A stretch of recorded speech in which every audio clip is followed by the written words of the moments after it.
Hey everybody, Jabman025 here.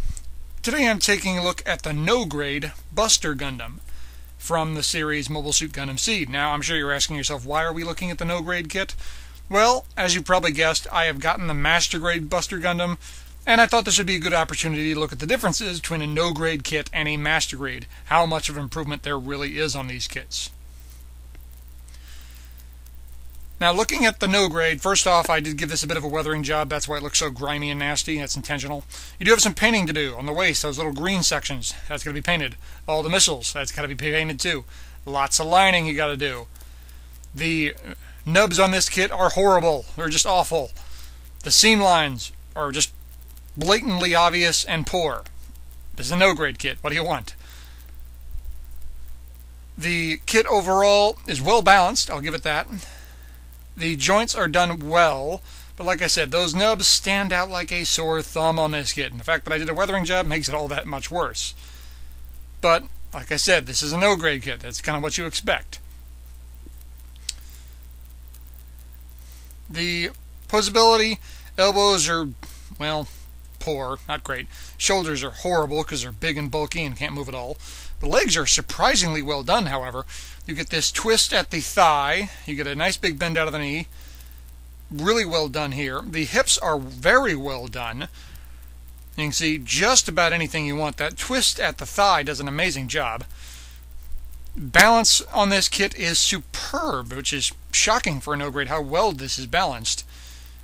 The hips are excellent. No issues at all with that big backpack there. Ankles are also done well. The feet are just one big block, but the ankles have nice movement, and it does surprisingly well for a no-grade, so no issues with balance. We do have issues here, though. The backpack consists of two main guns, a rifle and a bazooka.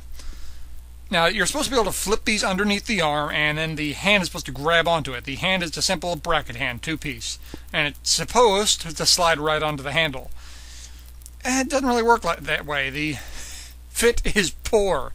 And in fact, the fit is non-existent. It just doesn't happen. They show pictures of it in the manual. This is how you hold it. Well, it doesn't quite work that way now, does it? But it does look kind of neat. The other thing you can do is you can take the bazooka and put it on the front of the rifle and create a giant two-piece bazooka. And the different arms on the gun itself allow it to rotate around. And it does a fairly good job. But again, it can't really hold onto the gun that well. We can do the kneeling position, but this is kind of awkward looking. They kind of show off the kit doing this on the box art, but This does surprisingly well, though. The bazooka into the rifle fits a little bit better. You can see it doesn't fit all the way, though. The connection is rather poor, but this is the only way I could get the hands locked in. Again, balance is good, though, so this, even with this gigantic weapon, it's never falling over. And it does have a neat look to it. That's kind of the reason I got the Buster. It has a nice look to it, even if it doesn't really work all that well. So why am I harping so much on the guns? Well, while you're moving around the guns, moving these latches around, it's awkward as sin. It's easier just to take off the entire top of the Gundam. And the only accessory they give you is Diarca here. Everything is self-contained on this Gundam. So in my mind, if you're going to do the one thing on this kit is the guns, you better do the guns perfect. And they didn't even come close. The guns on this kit are poor at best. This kit works best when it's standing there like a brick. But what you going to do? Now, I've got the Master Grade. I expect a ton of improvements on this guy. And I expect a much better kit. As soon as I'm finished with this review, I'm going to start building them, and that'll be my next video. Final thoughts on this kit. As you have probably surmised, I am not giving this kit a thumbs up. This kit has all sorts of issues. It's got really good balance, but the number one issue is it doesn't have a whole lot of great poses with this kit. Not a whole lot of good posability. And for a Gundam that has two gigantic guns on it, you really want to be able to put it in good poses. The best pose is standing there, and that's about it. The main reason I did this review is so we can compare it to the Master Grade, how much of an improvement the Master Grades really are over the base model, the No Grade. I got the No Grade because I didn't think there'd ever be a Master Grade. I really liked the Buster, and I thought, I'll never see a Master Grade of this kit.